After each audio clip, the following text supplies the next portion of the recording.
Hello, my name is Reagan Reyna, and this is the presentation of my Action Research Project. My topic focuses on the engagement of English language learners, or ELLs, in the classroom. My research questions are: what strategies most effectively lead ELLs to completing a higher percentage of weekly in-class assignments, and which research-based strategies increase the engagement of ELLs the most? As I conducted my literature review, I noticed trends, and I was able to narrow down and identify which research-based practices are most effective at engaging English language learners. For starters, student-centered classrooms. Another strategy is background knowledge and asset-based teaching. The culturally responsive teaching strategy incorporates a supportive climate, linguistically relevant texts, honoring student experiences, and incorporating student values and interests. Oral language usage. This strategy uses instructional conversation, so get students talking more and the teacher instructing less. Another strategy to increase engagement for ELLs is multimodality in the classroom, so just technology tools basically, and arts integration. I'll briefly discuss my methodology. I already talked about my literature review.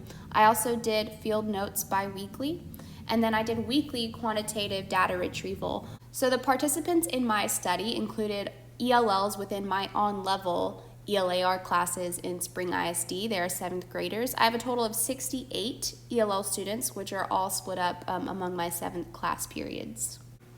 Moving on to the findings of this study, the data collected in this project conclusively shows that different engagement strategies each have different levels of effectiveness.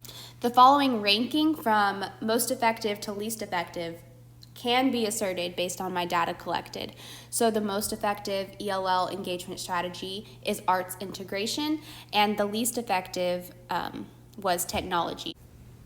So this chart is specifically looking at the percentage of assignments that students turned in during the week, and it does compare weeks where no strategy was implemented to weeks where specific targeted engagement strategies were put into place.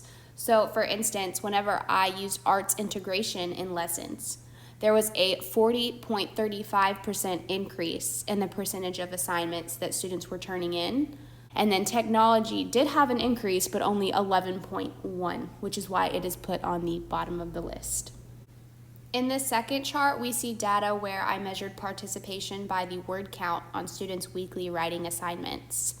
Arts integration increased their word count by 274%, whereas technology only increased it by 74.98%. I want to briefly share some of the artifacts that I collected as students created work whenever I implemented specific strategies. So this was from a culturally responsive teaching lesson, the fourth most effective strategy out of the bunch. So this group of artifacts was collected from the arts integration lesson, which is the most effective strategy based on my data.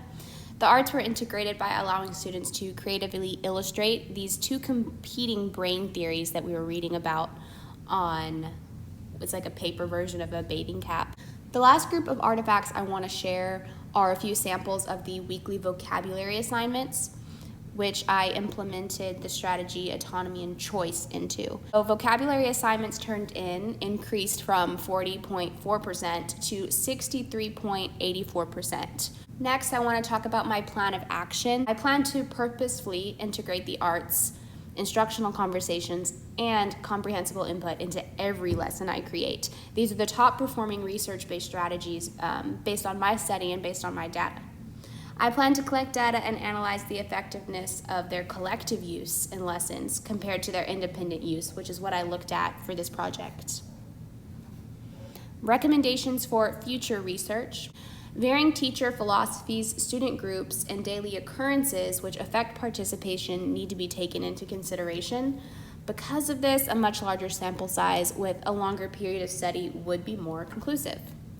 And lastly, participant interviews will also prove useful in the future research. This will give students a chance to express their highlights and feedback from each lesson. It might also shed light on some other unexpected factors that play a role in low participation rates.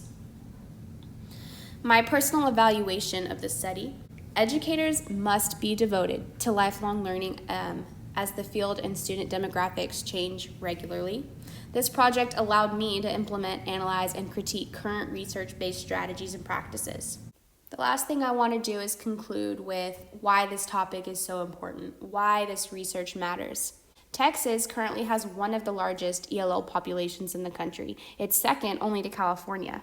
This large population means that finding the most effective engagement strategy for these students should be a top goal for every educator.